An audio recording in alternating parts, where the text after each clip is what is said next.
Before we begin this evening, I would like to acknowledge that the Roeper School stands upon the traditional Indigenous lands subject to the 1807 Treaty of Detroit, between the sovereign peoples of the Ottawa, Ojibwe, Potawatomi, and Wyandot, and the government of the United States. We honor the connection that they and other Indigenous peoples have to this place, recognize their continued presence and rights to self-determination, and accept the ongoing stewardship of the land and our relationship that comes from our status as treaty people.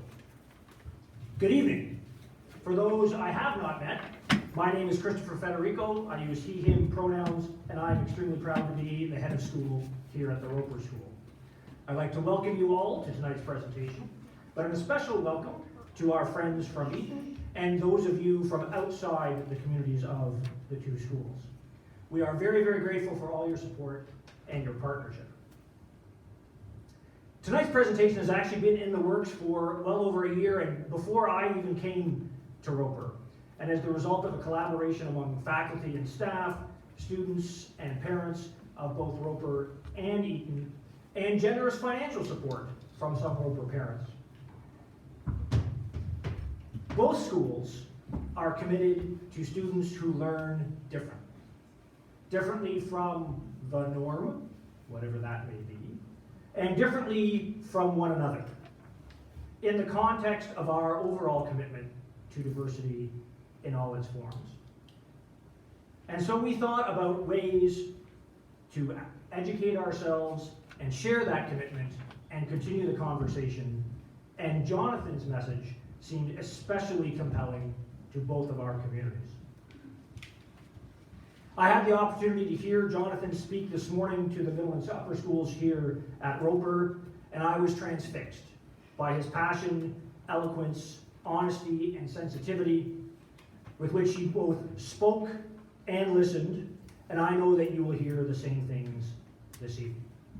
So once again, I would like to welcome you to Roeper, welcome Jonathan, and I'd now like to ask Liliana to introduce our speaker.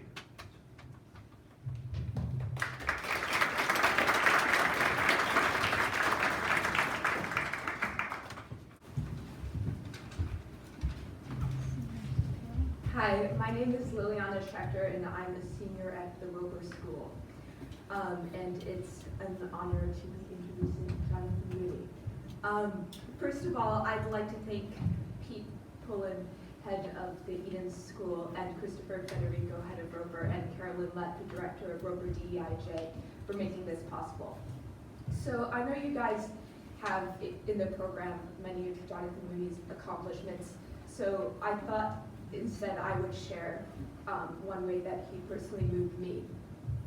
So at the Roeper School, I founded the Neurodiversity Alliance, and to be honest, it's been quite a bit of a struggle. Although we are incredibly motivated and have done some great work, advocacy beyond daily survival feels sometimes deeply overwhelming due to the daily ravages of the burdens we wish to surmount. We exist sort of in spurts, like a musical artist that's often on hiatus. And we have this trouble overcoming the activation energy of creating a first space from which people can then have the energy to support each other.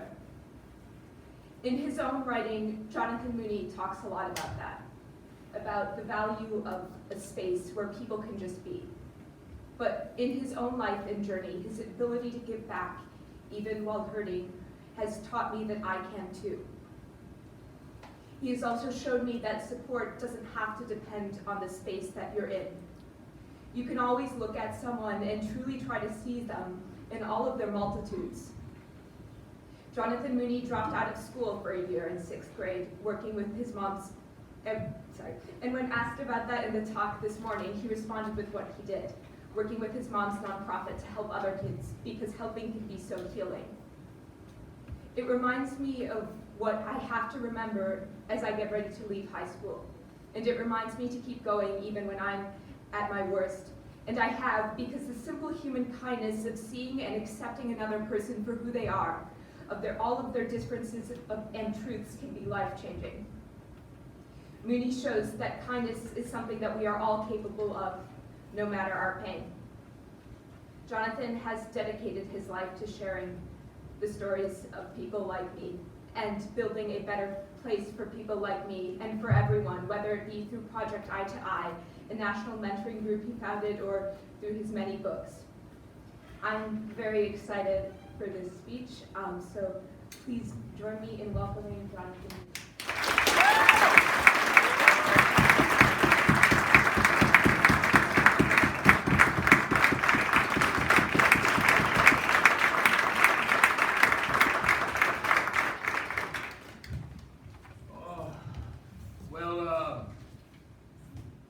Sucks to be the guy who has to speak after that.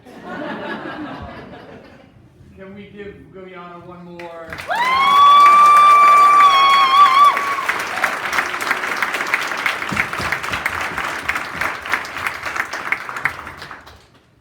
Well, my name is Jonathan, and I am the guy who has to speak after that.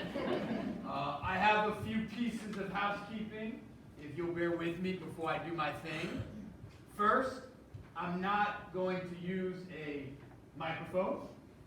I'm going to use what my third grade teacher called my outside voice. So I want to make sure that it works for y'all in the back. Can you hear me okay? Yeah. Yes. We cool back there? Okay. Second piece of housekeeping. Want to give you a sense of how I'd like to spend our time together. I read recently that the average human attention span is about 15 minutes. Then I read that the average attention span of somebody at a neurodiversity lecture on a Monday is about 15 seconds. So I want to assure y'all that I'm going to respect that research, keep my talking at you down to a manageable minimum, and then make sure that we have ample time to speak together in the form of questions, conversation, and dialogue. Is that cool? Yeah. Okay. Third piece of housekeeping, in the spirit of neurodiversity, I know that I'm somebody who could not sit still in a room like this for even 15 seconds. And I know that I'm not alone in that either. So I want to empower you, if you are like me, to do whatever you need to do to have a good experience this evening. If that means you need to multitask on your phone, no problem. If that means you need to find a space on the side of the room to pace back and forth, that's cool. If that means you need to leave the room during my talk, I get it. I myself may wander off in the middle of my presentation. And you all will be accepting, inclusive, and accommodating of that, I'm sure, right? But in all seriousness, there's as many ways to learn as there are humans in this room, and as the saying goes, you do you tonight, okay? Last piece of housekeeping, most important piece of housekeeping, big old shout out to the folks already mentioned at Roeper and Eton Academy for the opportunity to be here. Two institutions that have centered neurodiversity and learning differences as central to building a more diverse and just community and society. Now, a lot of people say that, I hear that a bunch, but the proof is always when you talk or hear from students. And today, on both campuses, I heard from students who courageously talk in front of entire school communities about their own neurodiversity, who asked probing and critical and intelligent questions, and I left deeply inspired. So if you could indulge me and give those two school communities a big old round of applause, that would be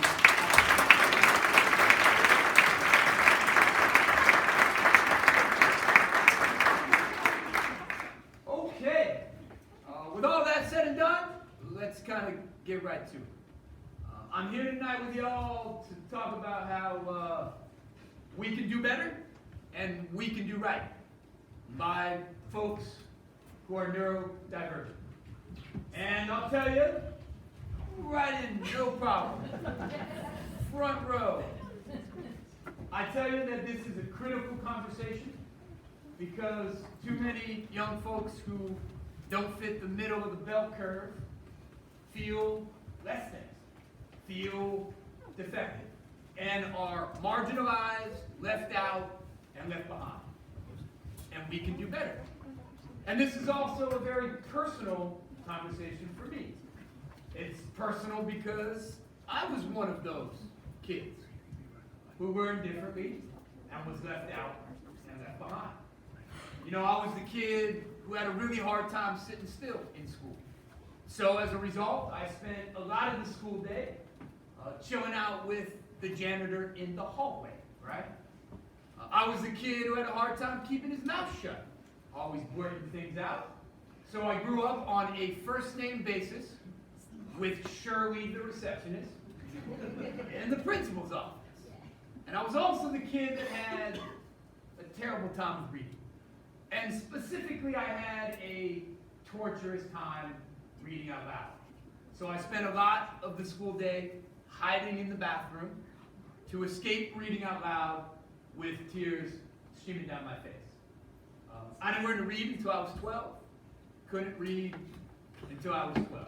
Growing up, I had every label you could imagine.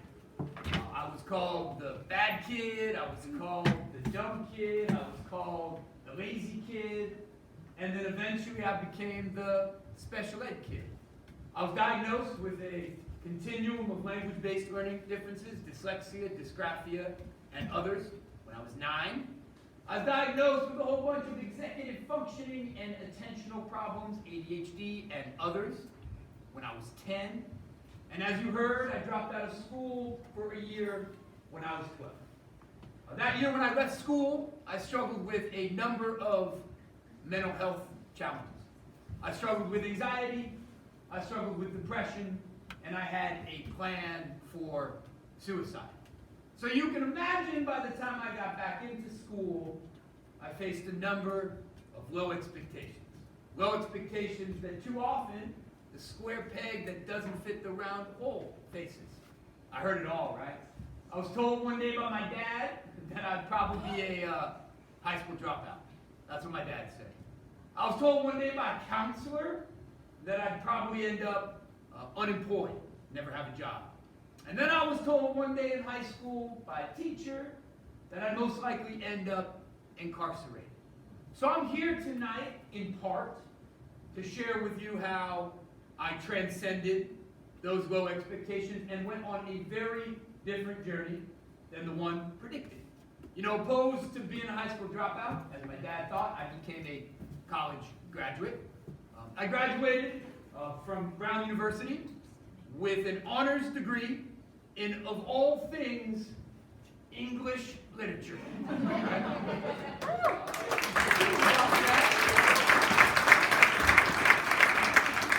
Opposed to being unemployed, I ended up writing books. 3 of them, first one I wrote as an undergraduate at Brown.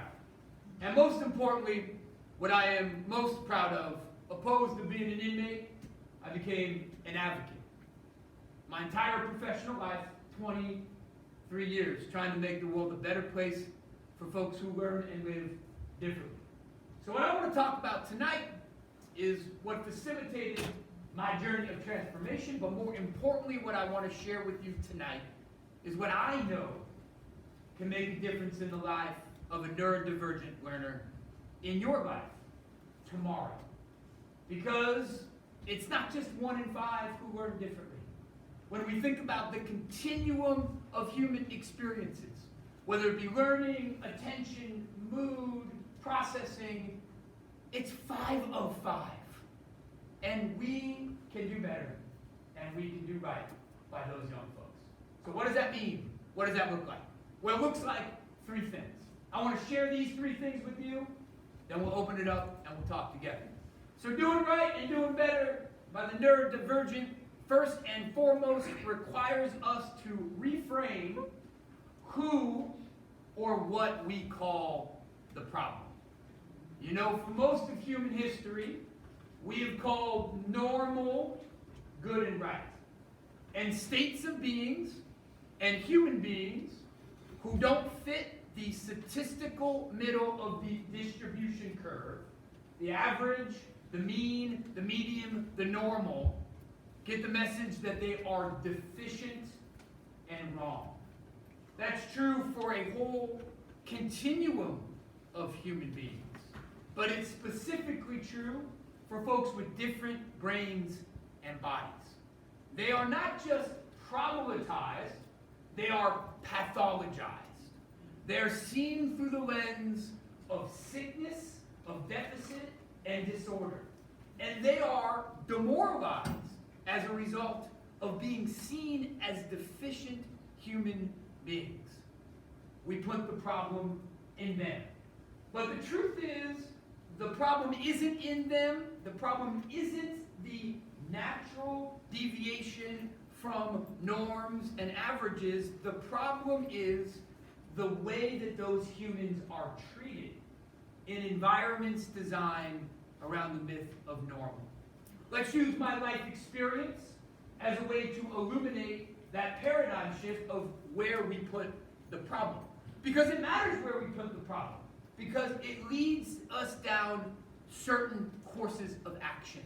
So let's take this thing that folks called my problem, ADD, right? Hang out with those words. Attention deficit, hyperactivity, disorder, right?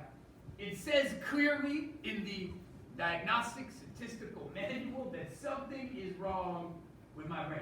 But the truth is, this thing called my problem was really a difference in the truest sense of that word. Now, it's a difference with neurobiologically based weaknesses, limitations, and impairments. Look, I struggle with a whole constellation of executive functioning tasks. I don't struggle because I'm being willfully defiant or not trying hard enough. I struggle because if you look at an fMRI, my frontal lobe, which is the locus of executive functioning, is smaller than the so-called normal frontal lobe. I have a hard time sitting still. I have the attention span of a gnat, right? I have a hard time with organization. I have explored the feasibility of stapling my car keys to my forehead, okay? It doesn't work. That's all I have to say. So I get it. Those are very real challenges, limitations, impairments. But what goes hand in hand with those very real challenges are a whole bunch of good things that we don't talk enough about. Do y'all know research shows that people with atypical attention spans are often better problem solvers than the general population? I came across a research study recently of EMTs, right? Emergency medical professionals. Firemen and women, paramedics with ADD are better at their job than normal EMTs. That makes sense, doesn't it? I mean, look, your house is on fire. You want that dude to have ADD, right? Forget sitting still. Come get my cats, right? So it's a difference. It's a difference with neurobiologically based impairments, and it's a difference with neurobiologically based strengths, gifts, and talents. It is not, however, my problem. Y'all know what my problem was? It wasn't ADD. My problem was the school desk. How in God's name can a school desk be a kid's problem? Well, let me immerse you for a moment into my relationship with the school desk, and it is a fraught relationship, right? This is my experience in 1st grade, 8th grade, 12th grade, college, doesn't matter. 5 seconds in the class, the foot starts to bounce. 10 seconds in the class, both feet start to bounce. 15 seconds in the class, oh, I'm gonna bust out the drums. 15 minutes into class, it's all over. I'm the kid trying to take his leg and put it behind his neck. And that young person is shamed for that behavior. Because we have a set of institutional norms that confuses or conflates being the good kid with being the compliant kid. And if you're not the compliant kid that raises their hand and sits still and keeps their mouth shut, something's wrong with you. I got that message at home every night at the dinner table with my dad. Jonathan, stop it, stop it, stop it. What's wrong with you? And I got the same message in some of my classrooms. Not all of my classrooms, don't get me wrong, but some of them. I'll never forget, I had a teacher in second grade named Mrs. C. I've had many, many gifted, brilliant teachers in my life who I will celebrate with you tonight. Mrs. C is not one of those, okay? My foot would be bouncing, she would stop class, she would point at me, all the kids would look at me, and she would say at the top of her lungs, Jonathan, what is your problem? We put the problem in the person. But the problem wasn't me. Problem wasn't ADD. Problem was the confusion or conflation of good with compliant. Problem was the passive learning environment where on average young folks spend 80% of the day sitting still, and ultimately the problem was the shame, social stigma, and social identity that resulted from being publicly called the problem. That's really the problem. And I'm not alone in being socially stigmatized daily because of a neurodiversity. I hear that story everywhere I go. Let me give you one of the most egregious examples of it I've seen. Back in the day, I gave a talk in Green Bay, Wisconsin to third graders. Walked in to give my presentation, and I saw in the back of the room a set of boxes made out of bookshelves, about 3 feet tall. They took these bookshelves, made a box this big. In one of the boxes, I could see a head bouncing up and down. I turned to the teacher, because that's not a sight you see every day, and said, what's up with the box, right? And the guy looked at me with a straight face, not a hint of irony, and he said, Jonathan, that's Jack. I said, you have a Jack in the box? Are you kidding me? Poor little Jack. In the back of the room, in a box. Hey, I don't gotta believe at this point. ADD ain't Jack's problem. The box is Jack's problem. The problem's not in the person, but the way the person with differences is treated. And the same is true with my so-called learning disabilities, right? Again, hang out with those words, language processing disorder, dyslexia, dysgraphia, all from the root of disorder, implying that the problem's in. But again, like ADD, it's a difference. A difference with neurobiologically based impairments and weaknesses. Hey, I get it. I struggle with spelling to this day. Y'all looking at somebody who spells like a third grader. Today, I struggle with reading. My phonetic awareness is in the 12th percentile.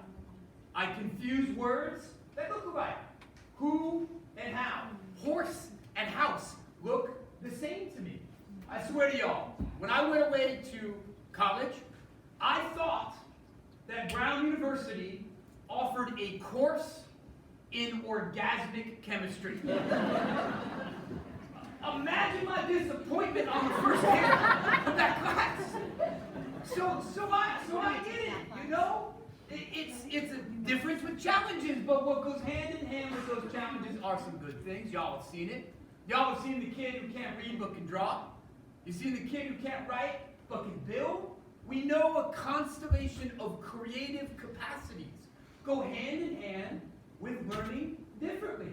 So dyslexia ain't my problem. My problem was feeling stupid. That's my problem. And I'll tell you, I ain't the only one who has that problem. We have a national crisis on our hands of young folks leaving school feeling dumb. And that crisis has an origin. And its origin is the narrow definition of what constitutes intelligence that permeates our culture and is embedded in our institutions. At a very high level, we confuse being smart with being academic, right? And being good at school. And if you're not that academic kid, you feel dumb. But the truth is, being academic is one manifestation of intelligence, but it's not the only one. Don't know about y'all, but some of the smartest people I ever met in my life didn't do school well. Didn't read well, didn't write well, but they could rebuild the car engine from scratch. And that person is just as intelligent and valuable as that person with a 4.0 or a PhD. And the flip side is true. Some of the stupidest people I've ever met in my life have had PhDs, right? Can't get to the supermarket, you know? So we have elevated one brain, called it the smart brain, at the expense of all the other brains and ways of being smart.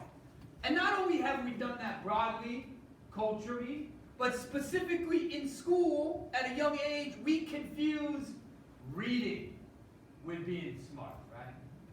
You know, the smart kid is the kid that reads fast and reads early. And if you're not that kid, you feel dumb. And not only do you feel dumb, but you find yourself in the dumb group. Who remembers the dumb group? Anybody? Let me ask that question differently, because the truth is, each and every one of y'all went to schools that had the smart group and the stupid group. They didn't call it that. It's not inherently, intentionally malicious, but it's there. Who remembers reading groups growing up? Let me ask y'all a question about the reading groups. Was it ever hard to tell which reading group was the smart group and which reading group was the not smart group? Not hard to tell, right? You got the blackbirds over here, you got the bluebirds over here, and then over in the annexed trailer building, you got the sparrows, right? Come on now, we ain't fooling anybody.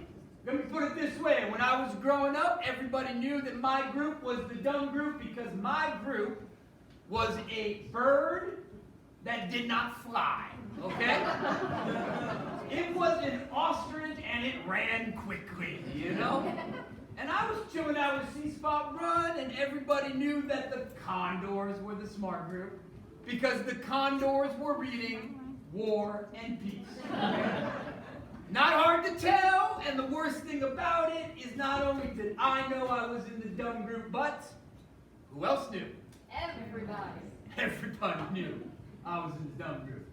Some of the worst memories of my life were going over to the other side of the room to pick up my little book. And let's be honest, C-Spot Run, not a bad book, right? Nice narrative structure, nice moral tale, but you don't want to be caught dead with Spot when you are 14, now do you? Spot's going in the shirt, Spot's going in the backpack, because as I walk by all the other kids, I hear, Jonathan, go back to your dumb reading group. Jonathan, go back to your stupid reading group. Jonathan, go back to your retarded reading group. Because we have all been immersed in a narrow definition of what it means to be smart. We know what gets you in the smart group, and it ain't your tactile kinesthetic intelligence.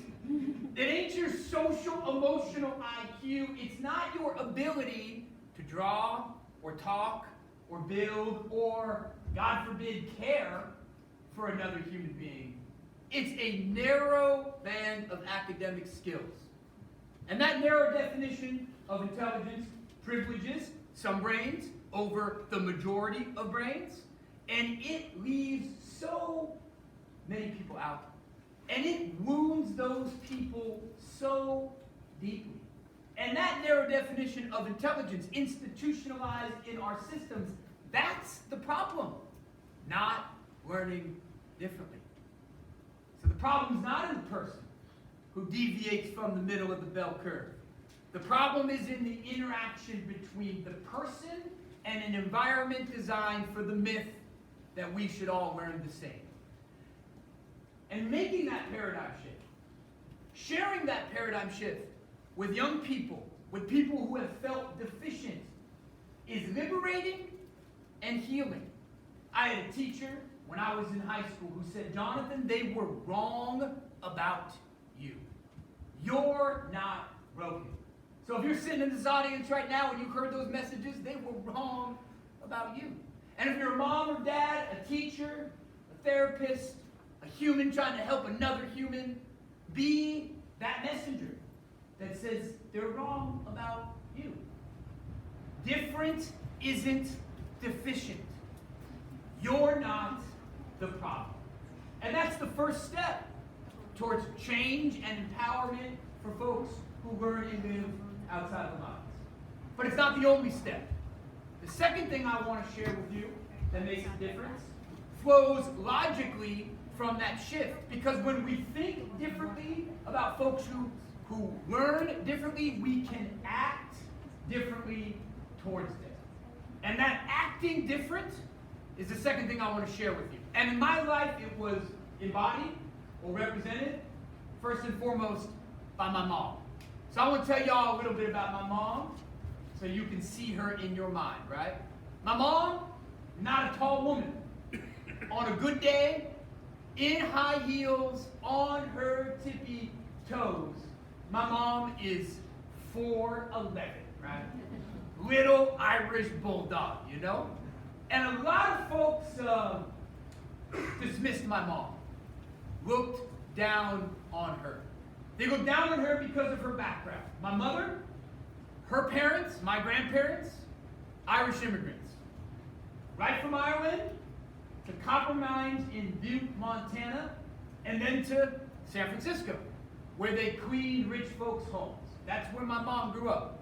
And my mom struggled with school, like I did, didn't get the help that she needed. So my mom dropped out of high school, never went to college. My mom had my brother and my two sisters all before she was 19 years old. So people looked down on her for that. And lastly, people dismissed my mom because she had this very funny voice.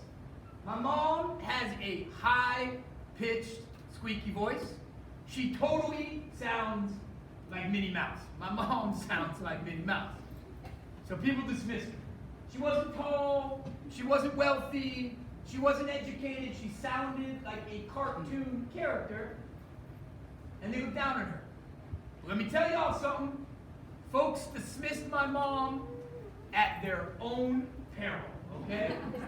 Because my mother cursed like a truck driver, right? And I'll ask you a question. If you're a principal or a teacher doing wrong by me, did you want cursing Minnie Mouse in your office? The answer to that question, if you are at all confused, is no, okay? That's where my mom was every day when things were going wrong for me. How did we know she was in that office? Well, we knew she was in that office because every dog in the neighborhood was running away. Only bats could hear her high-pitched obscenities. Glass was shattering. You know, my mom understood something. In her soul, she didn't read it in a book. She understood that I didn't need somebody in my life to fix me. What I needed in my life was somebody to fight for and with me.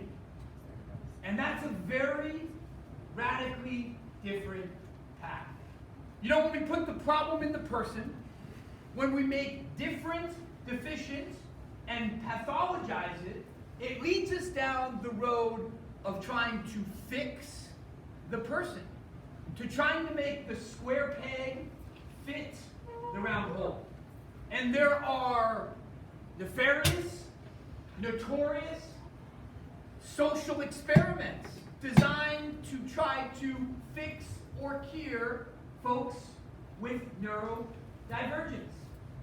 The eugenics movement of the 1800s and early 1900s had as its stated purpose the elimination of, their word not mine, defectives in our midst, which included anyone with an atypical brain or body.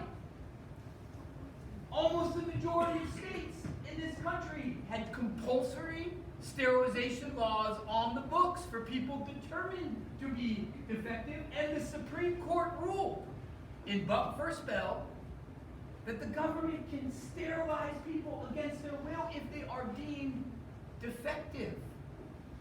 It's a dangerous history that has a dangerous future. We have to reject not only the problem in the person, but the fix the person approach, and fight for the environment to change instead of the person. That's what my mom represented. My mom would say to anyone who would listen, she would say, if my son doesn't learn the way he's taught, well, guess what? Teach the way he learns. Now, I'll admit, that's a paraphrase, because when my mom said it, there were a whole bunch of F-bombs in there that I left out. But that's what my mom was all about. Change the environment and not the person. And that's your path towards academic and professional empowerment. I'm here not because I received only services matter, but I received accommodations that changed the environment, accommodated me opposed to remediated me. I'm here because of a teacher named Mr. Starkey, who had a clipboard station in the back of his class. And he said to anyone in the class, if you have a hard time sitting still, grab a clipboard, take your notes walking back and forth. Accommodate opposed to remediate. I'm here because of an English professor named Tamar Katz. She had 4 PhDs, met her at Brown, fallen behind in her class because I couldn't keep up with the reading. Called me into her office one day and said, Jonathan, what's up? You're so smart. You got an F. I said, I can't keep up with the reading. She goes, well, why don't you get books on tape? That's what it was back in my day, right? Books on tape. Thing was so big, you had to put it into a backpack and plug it into a generator, right? And then you had Stephen Hawking in your ear all day long. I'm here because of a teacher in 5th grade who empowered me to talk out my ideas opposed to write them. You know, if you're a kid like me and you have a hard time with spelling, but you got all these ideas in your head going like this, do you know what you do? You dumb it down, because you don't want people to think you're stupid. When I was growing up and I was asked to write in class, I would only write sentences with words that I could find on posters in the classroom. And if I couldn't figure out a way to write a paragraph with the words on the DARE poster in the back of the room, I would scribble it so nobody knew I couldn't spell. But then when I scribbled it, they thought I was dumb. I thought I was dumb, and I was in a dumb it down cycle. That was broken by this teacher who said, Jonathan, talk out your ideas to me. Talking is as good as writing. I said, you can do that. She says, what do you think human beings have been doing since the beginning of time? Talking out their ideas. Accommodate and not remediate. Change the environment around the person, not the person with differences. Now I want to challenge us to go beyond the notion of accommodation for some, because that's the system we have right now. If you want something done differently in school, get diagnosed, pathologize your brain, and then you get help. Reinforcing the whole idea that these are deficiencies opposed to differences. We should move beyond accommodation for some and embrace accommodations for all. because those accommodations of movement, of text to speech, speech to text could benefit the dyslexic, the highly verbal, and everybody in between, with or without a diagnosis. And I also want to challenge us as a community to go beyond the whole word accommodation. Because let's be honest, the word accommodation has a negative connotation to it, doesn't it? It's like the word tolerance. We tolerate something we're not all that happy about, right? Let me put it this way. When my mother-in-law comes to town, I do not embrace her visit. I accommodate her visit, right?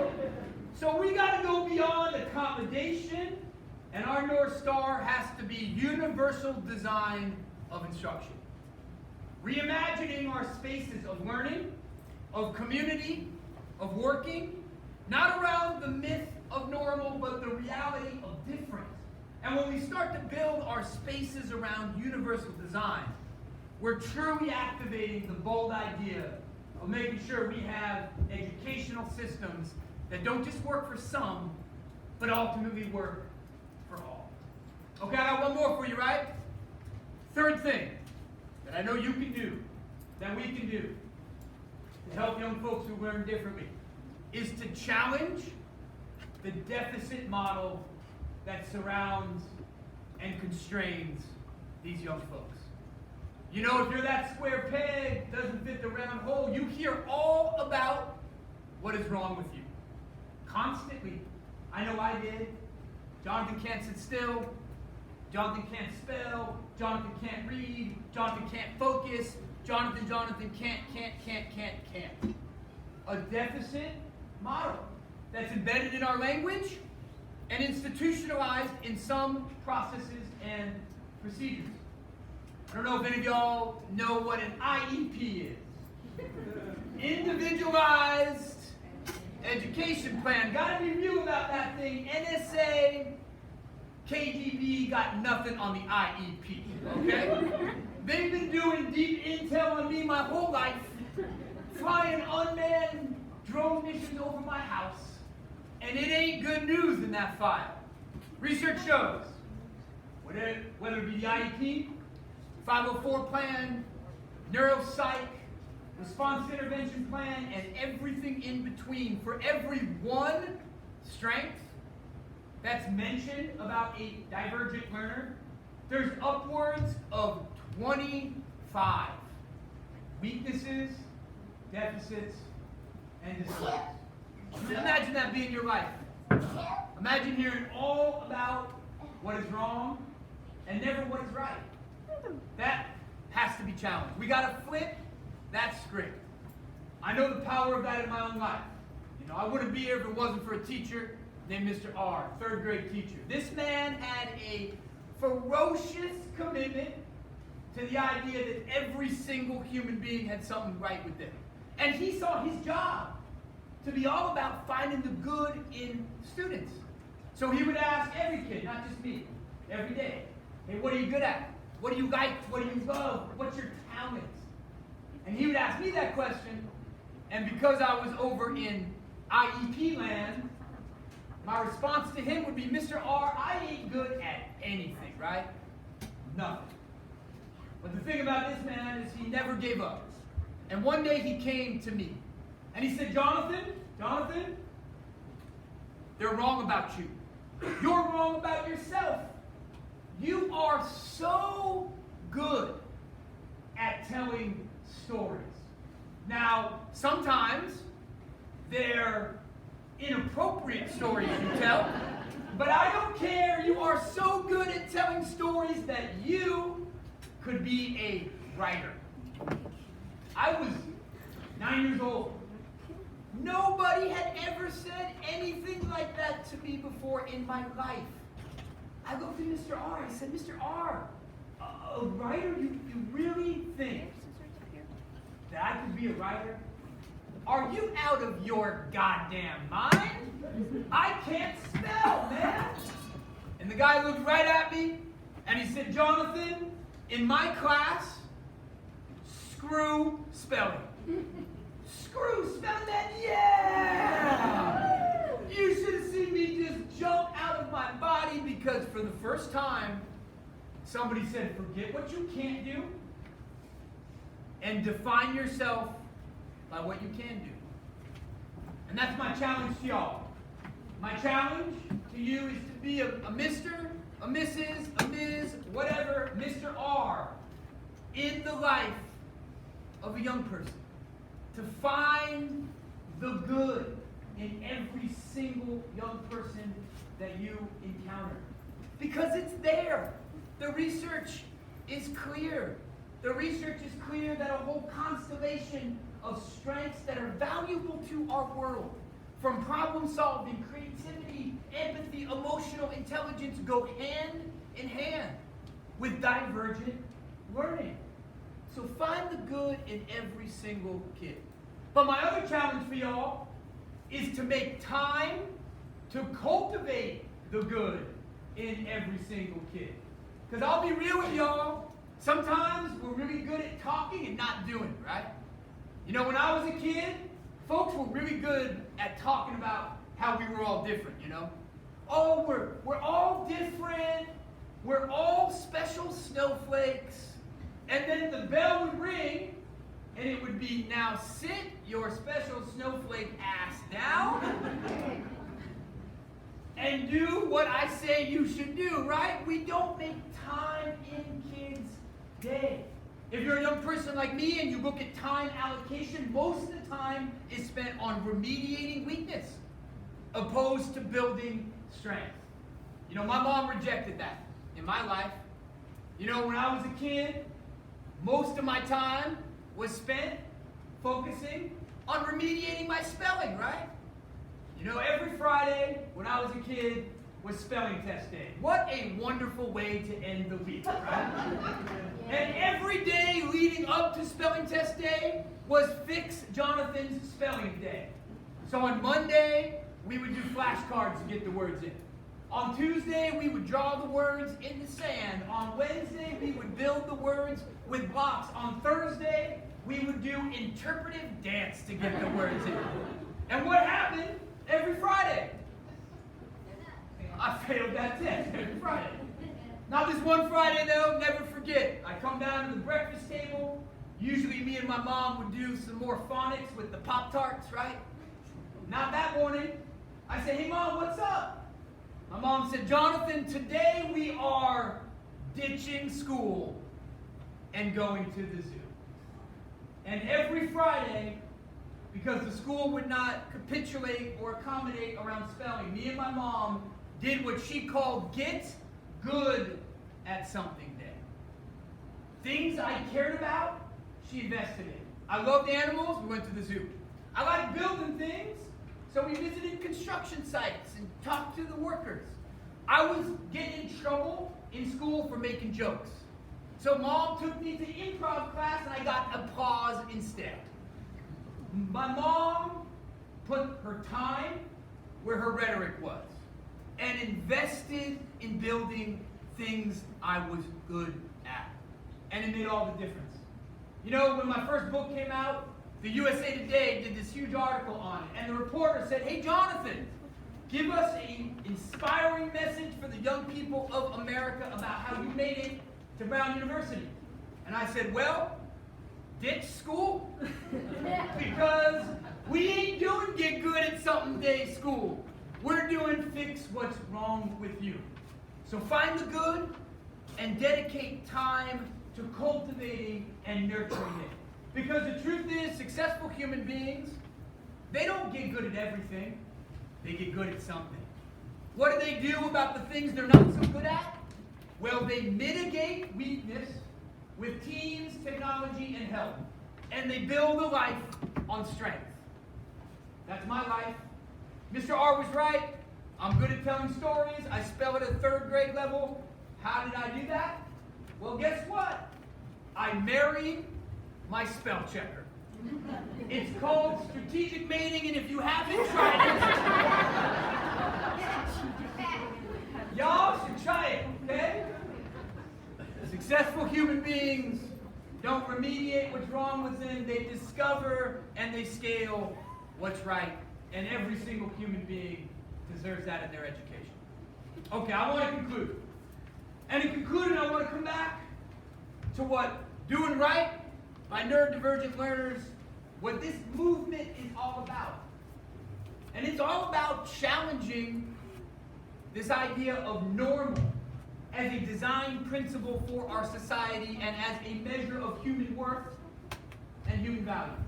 Because that idea of normal looms over all of us. A philosopher I admire named Michel Foucault said that we live in the normalizing society. And all of our accomplishments and value as human beings is held against this mythical notion of the norm. And so our work is about liberating ourselves and our children from that notion. And I know the power of that in my own life. And I want to end on that. You know, when I was diagnosed at 9, me and my mom were called into the school psychologist's office to get the test results back. And the moment me and my mom walked into that school psychologist's office, it was obvious that we were there to get terrible, tragic news, right? You know, the lights were turned down low. There was soft jazz music playing in the background. There was a box of tissues on the table because everybody in that room thought that we were there to mourn the death of my normality, right? And those folks proceeded to read from this report. Deficit this, disorder that, third percentile this. And I walked out of that room and I turned to my mom and I said, "Hey Mom, am I normal?" And my mom looks right at me and she says, "Jonathan, normal sucks." And my mom was right. You know, the word normal did not enter the English language until the 1860s. It emerged within a cultural context of industrialization and standardization in which there was an economic imperative to make us more alike, opposed to celebrate what makes us unique and distinctive. That word normal has been used to discredit and pathologize entire swaths of human beings. Black and brown folks, discredited as not normal. LGBTQ folks, trans folks, demeaned and dehumanized as not normal. And people with neurodiversity and disability told they're wrong as humans. It's gotta go. Because the truth is, the only normal people are people you don't know very well. Because the moment you get to know another human being, not for who you think they should be, but for who they really are, it is their differences that constitute their humanity. Difference is the human condition. There's a saying in the disability rights movement that we are all temporarily able bodies and minds. That to be valuable is to be embodied. And this work is demanding our systems of education and beyond to recognize that central human truth about our lives. And it's demanding that we build systems, not around the myth of normal, but the reality of different. And it's demanding that we recognize in each and every one of us a fundamental human right to be different. So thank you all very much for listening to me talk.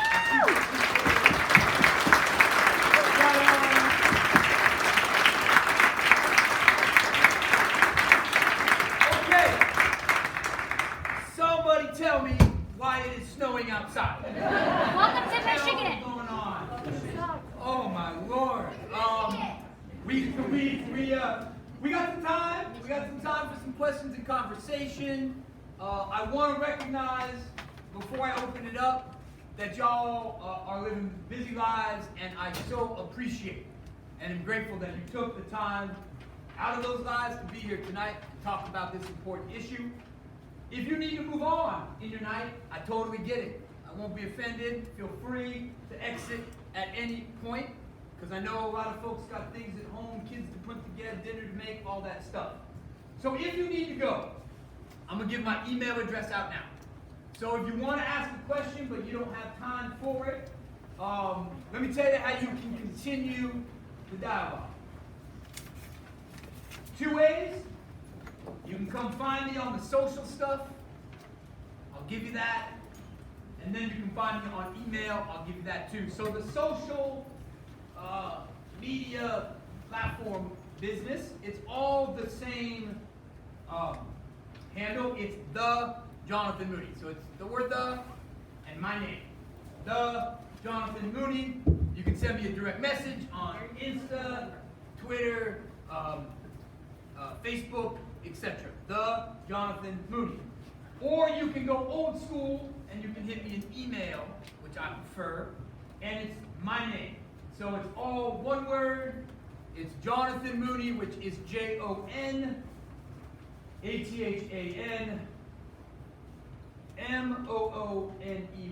Jonathan Mooney at me.com. So if you need to move on in your night, I appreciate and value the time that you've given thus far. If you can stay, the floor is yours. I'm about to take off my jacket and my shirt here. It's going to get ugly. I'm not going to lie to you. It's not going to be pretty.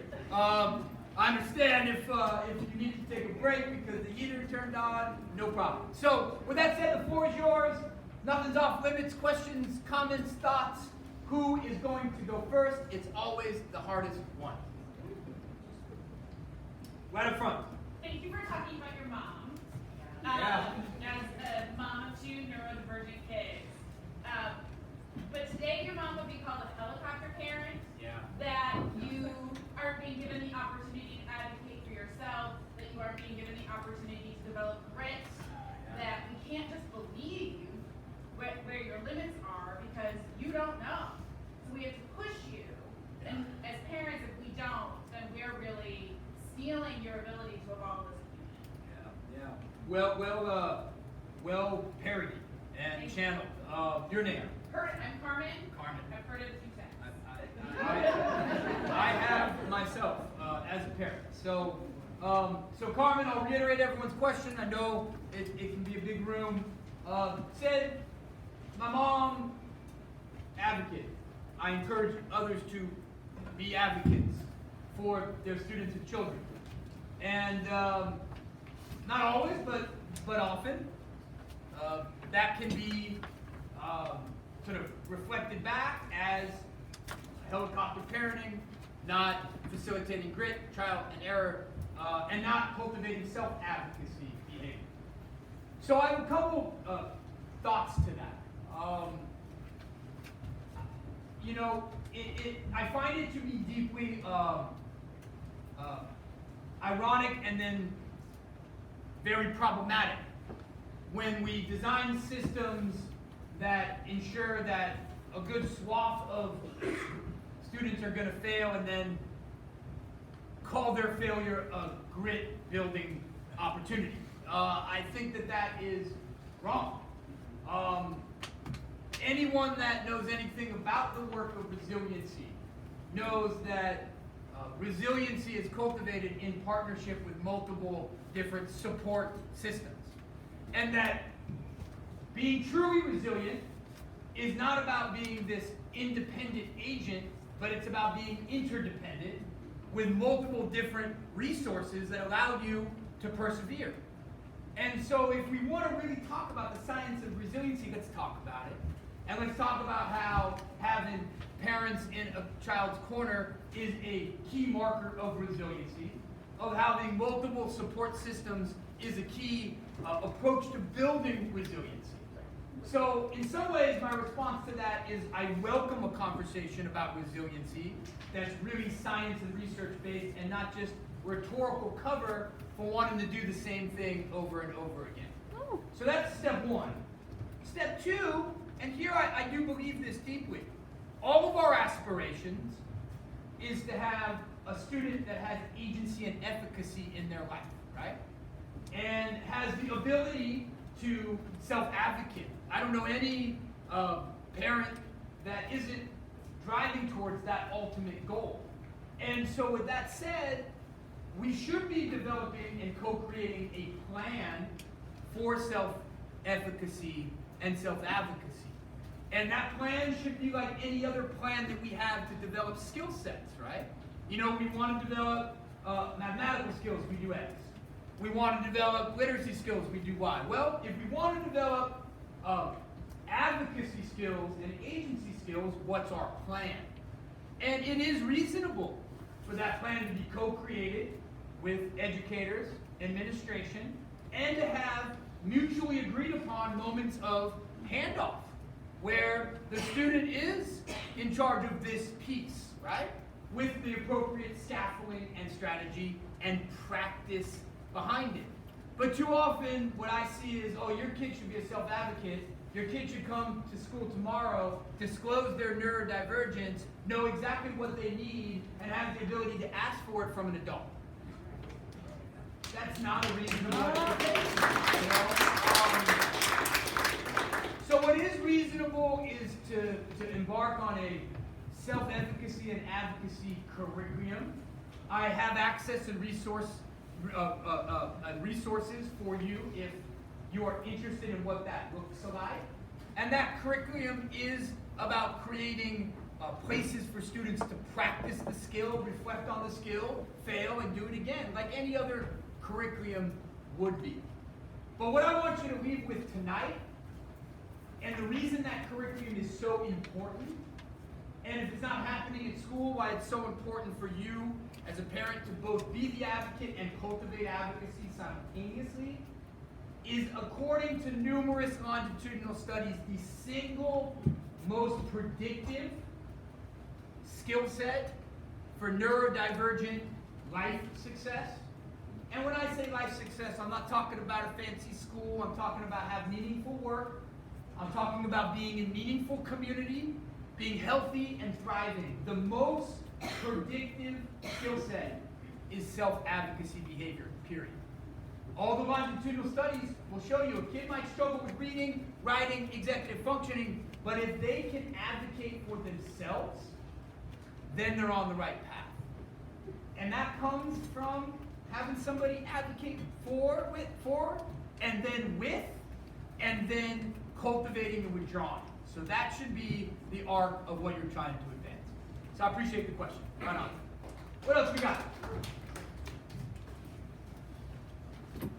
Yes, please. If or when you find yourself advocating for your own children, what might that look like, and do you have any suggestions? Well, yeah, suggestion one, keep the F-bombs to a minimum. Let's start with that. That's kind of the low-hanging fruit.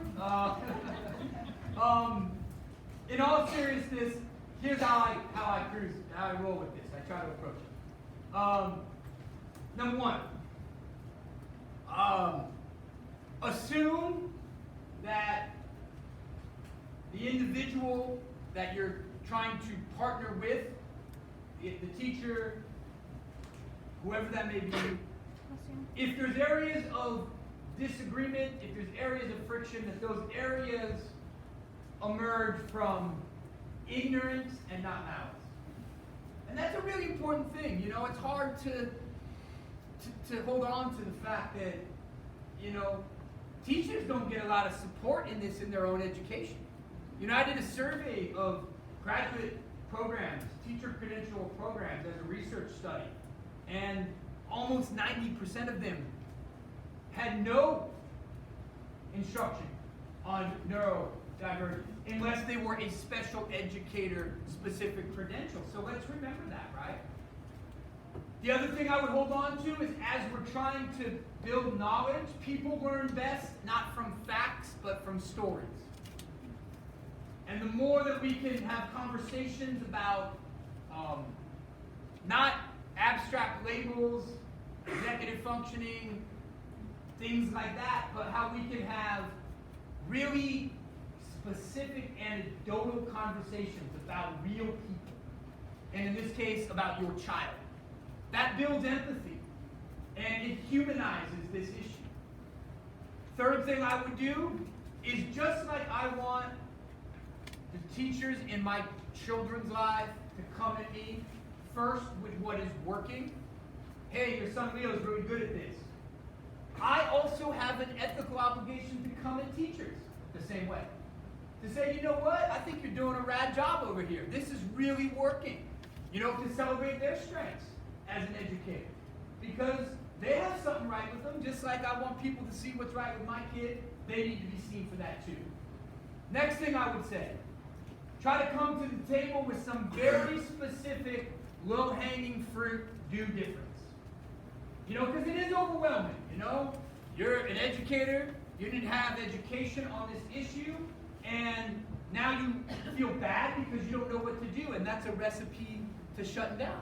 So let's come with some low-hanging fruit. It's not going to change everything, but it's actionable do difference that that teacher can leave with. That's different for every kid, right? Mr. Starkey and his clipboard/fidget station, that doesn't cost any money, right? That's an easy thing to do. Sitting in the front row, that doesn't cost money. It's not going to solve everything, but it's a start. So that framework of assume somebody is acting because they don't know, not because they're malicious. Come at them from a strength-based perspective, share stories to build empathy, and then have concrete takeaways for action is a powerful way to partner with anyone in your child's life. And to go back to this question, bring your student along on that journey so they know that that's the model that they should be adopting when it comes to their own self-advocacy in the future. So those are some ideas, plus don't use the F-bomb. Write that one down. If you wrote anyone down, write that one down right now. Okay, right on. What else? I didn't tell you how many times the cops were called. That I left out of the story. Yeah, in the back. What's up, my man? Yeah, I'm just kind of curious because I really appreciated hearing your story, but I'd like to also hear the part about how you may have dealt with homework completion and follow-up. Yeah. I can understand. I see my own behaviors as a child, my own son, and so I can feel for my son and his experience. I think it would be helpful for you to share those. Yeah. So, and what's your name? Dwayne. Dwight? Dwayne. Dwayne, thanks for being That here was tonight. the other name my parents were using. So, homework experiences. You know, this is macro, not micro. I'll go micro in a second. Macro is we need to be really deliberate, intentional, and thoughtful about the learning objectives of homework. Because it does play a role, you know. Deliberate practice plays a role. And this is pulling through and threading through all the sort of performance optimization research. You know, the Malcolm Gladwell 10,000 hours. The 10,000 hours was not rote things, it was deliberate practice that had immediate feedback. And so what we know about one of the limitations of homework is that the feedback loop is so short, so long, to not be really a meaningful learning experience. Meaning, I do my homework, I turn it in, and 2 weeks later, I get it back, and the feedback is irrelevant at that point. So at a macro level, we need to be holding our educational systems accountable for science of learning-based homework. Deliberate practice is what we should be cultivating at home. Now, I'll be honest with you, I am a card-carrying Luddite, which means anti-technologist, with the caveat of platforms that allow for meaningful, immediate feedback of work to facilitate deliberate practice. Now, I know that's outside of your control as a mom or dad, but let's try to advocate collectively for school experiences that have science of learning based homework experiences. I'm not the guy up here saying homework's all good. I'm not the guy saying homework's terrible. What I am saying is there's a way to do it right. It's often not what we're doing. And we need to do it right to have it be a meaningful use of time. Now to your question. Look, me and homework did not get along, okay? I'm not going to beat around the bush on that. A lot of the homework was busy work. A lot of the homework was not authentically advancing my learning. I was very much, in some subjects, the kid who would get an A on the tests when I was accommodated, and then I would fail the class. Why would I fail the class? Homework. Because I didn't do the homework. That ain't right. It's not. If I show mastery of content, then I have mastered the content. That's a standard-based approach, opposed to a moralization of homework as some puritanical work ethic idea, right? So I think we should be advocating for 504 accommodations that say, look, we show mastery. If homework is not about advancing mastery, then we should be accommodating around that, and the time should be spent cultivating strength, interest, and talent. Now, when I had to do it, here's a couple things that help. The science of attention is important. There's a book called Spark that you should check out by John Brady, good friend of mine. And one of the core parts of the science of attention is that movement facilitates focusing for large swaths of human beings. And the act of fidgeting, of bouncing one's foot, of pacing back and forth is actually how some people think and pay attention. So I had homework experiences in which I'd be walking around the room talking to my mom, and it would be done in 10 minutes. Whereas if she said, Jonathan, sit there, do it, well, that was actually my dad saying that. Let's be real about that. And when my dad did that, we'd be there for 45 minutes, right? Because I wasn't approaching the task in a way that was right for my brain. So the science of focusing is about movement, it's about exercise, and paradoxically for some learners, it's about background stimulus. You know, the TV on in the background, not for all, but for some, that's a way to focus. The music on in the background, research shows that for some, that facilitates focusing. Not all, but for some. So I would think about different ways to approach homework that are aligned with that science of focusing. But the elephant is really in the room that we need to be having purposeful homework experiences that are really about deliberate practice with short feedback loops, and then it's worth young folks' time. If we're not doing that, it probably is not. Okay, what else we got? Yeah, right up front. If, this is aspirational question, so if your adult self could design school for your 9-year-old self, Yeah. what would an ideal day look like? If my adult self could design school for my 9-year-old self, it would be anchored in a few core ideas. The operational of those, too much in the weeds to go into right now. But number one, that we should be moving away from a pedagogical experience that's about sitting and getting, and one that's about moving and doing. That's not an either or, meaning it's not that we don't have moments of direct instruction around content, but we know from decades of learning science research that deep learning occurs when it's in a multifaceted, interdisciplinary, project-based experience, where deep education and learning occurs. So that would be an anchoring principle.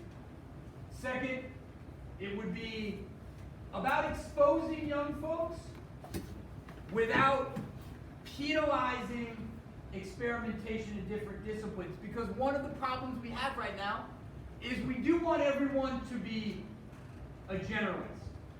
When the truth is that nobody is good at all things, but if you're not good at all things in our current construction of school, then your future is limited, which is a ridiculous outcome for children. So we should be exposing young folks to science that's exciting, and math, and writing, and literature. But we shouldn't be expecting that they're experts in all of those. It's a disservice to advancing broad knowledge in our culture. Because what happens to a lot of kids is when they try and get their C, they say, oh, I'm not a scientist. Well, you don't know you're not a scientist. So let's figure out a way to expose without lifelong consequences. Does that mean we move away from grades to a mastery-based approach? Mastery transcript is all about not grades, but core areas that one should show engagement with. It's being took up by schools, private, public, all around the country. Email me, I'll share with you more. And then the last thing, no surprise, there should be fundamental pathways that are interest-based for kids to go deep. Because what we know about so many neurodivergent young folks is they're not lazy, they're just intrinsically motivated. You know, there's a difference between extrinsic motivation and intrinsic motivation. Sticks and carrots is extrinsic. Passion, interest, and purpose is intrinsic. And when you hear the stories of the folks who have gone off to contribute to the world, they've had a chance to follow that intrinsic motivation. So those would be the design principles of an educational experience that I hope for my children, myself, and I hope for in some way your children as well. Okay, we got time for maybe one more. That's you. I saw the hand. Even if your friend put it up for you, go for it.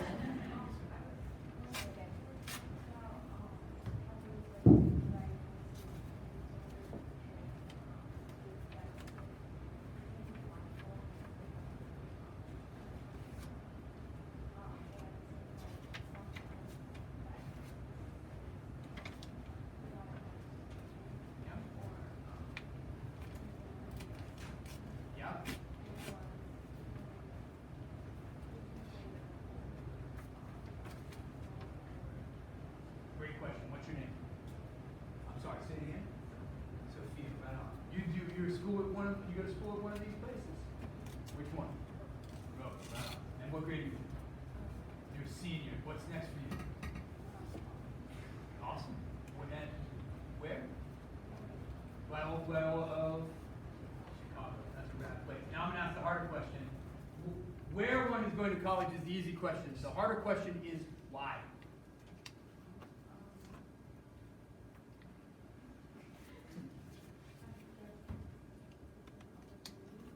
It is an opportunity. That's a good answer. The worst is because my parents want me to. So you're a thoughtful, articulate young woman, and congratulations on the next step that you're going to take, and I wish you the best. So question was diagnosis. Rightfully so, pro and con. I talked about some of the cons with it.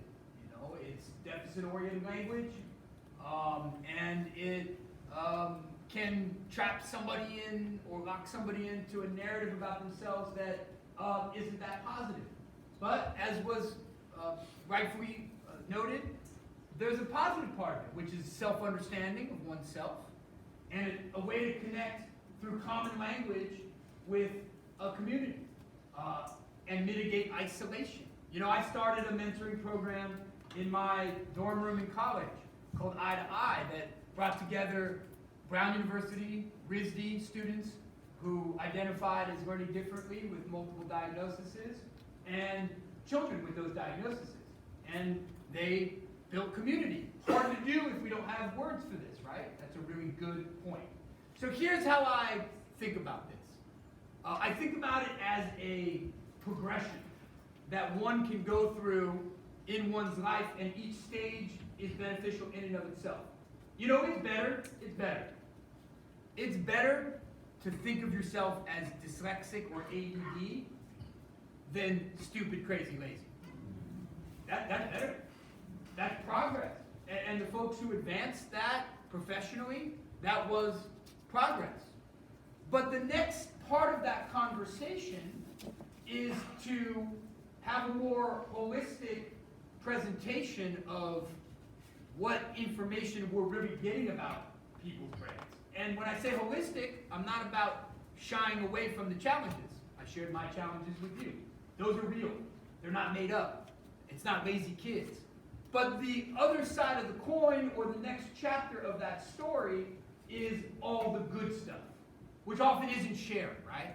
When I was in the death of my normality room, where all the mirrors were covered because we were sitting Shiva, you know? When I was in that room, nobody stopped for 1 second to say, well, Mrs. Mooney and Jonathan, guess what it also says? And guess what? It did say that right there, right? The same test that surfaces executive functioning deficits, phonetic awareness deficits, surfaced verbal ability in the 99.95 percentile. Nobody said it. I didn't know it. So it's not about throwing out the baby with the bathwater, it's about adding on and sharing the rest of the story with ourselves and with others and building a community around it. Now ultimately, the next progression, right, is the neurodiversity and neurodivergent framework. Because that doesn't mitigate the challenges. It doesn't mitigate even the diagnoses. There are folks who claim neurodiversity and neurodivergence and also take solace, or they find power in their diagnosis. But it is a construct that allows us to build community, allows us to find language for ourselves, and holds the whole of what it is. Divergent, not deficient, inherently. Different, form of diversity, not deficiency inside of a person. And I have to say, I am so inspired by young people who are out there leading, not me, you, building neurodiversity affinity groups at schools all around this nation right here, as you all heard. Because that is the next wave of this, the next horizon of building community. And the thing that I love about neurodivergence as our community building language is it's bigger than learning differences. Well, that's some, but not here. It's bigger than a mental health bucket. That's some and not here. Neurodivergence builds a big tent. And when we build a big enough tent, it's not 1 out of 5, it's not 2 out of 5, it's not 3 out of 5, it's 5 of 5. And then there's power in that, right? There's power to build a coalition that advances public policy change and systems transformation. So those are my thoughts around labels. I really appreciate you challenging and giving me an opportunity to deepen what I shared out there about that, because you are 100% right. There is power in it, and it's all a maturation stage. And you use what is helpful in the moment you are, and you stay with it, or you move beyond it if it's not. So I appreciate that tremendously. Thank you. Okay, thank you all so much.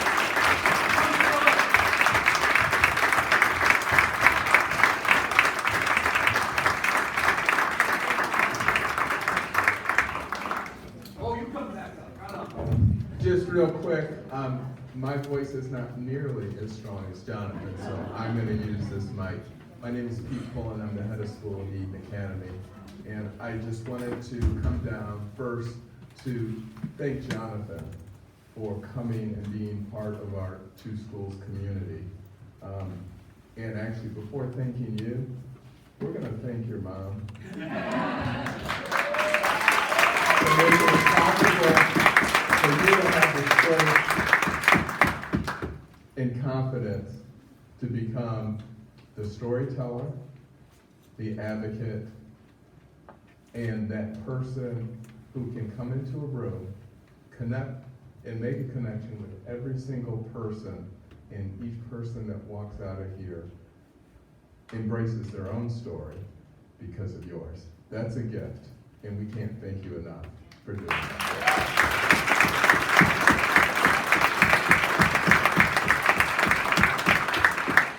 But I also want to thank the people that made Roeper School in Eton possible.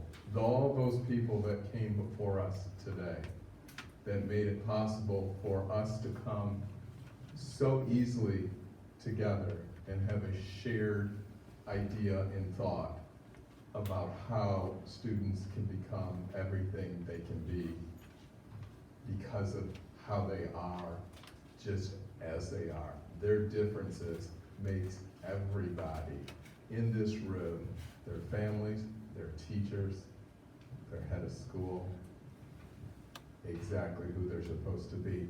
They've all come together in the past to bring us here today. So not only are really the people that came to this country, I mean, that were here before us, as your statement in Roeper, but we have our founders of our schools that have made it possible for this moment. So I want to recognize them too. So give them a hand, because that's why we're here. And lastly, this came together because of really hardworking people here at Roeper. First, Christopher, you invited Eton to be a part of this.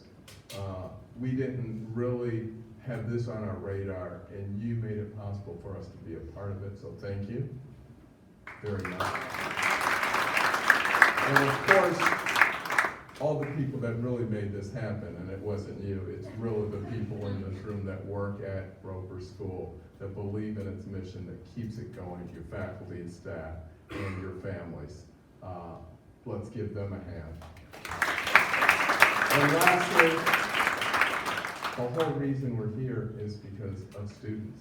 We wouldn't be here. We would not be here at all if we didn't believe in our own children and what we do to provide exactly what they need to become who they will become in the future. We're here to really clear that path. Jonathan, you helped clear that path just a little bit more today. So on behalf of everyone, the communities of Eton and Roeper, thank you for being here, and thank you, Jonathan. Safe travels.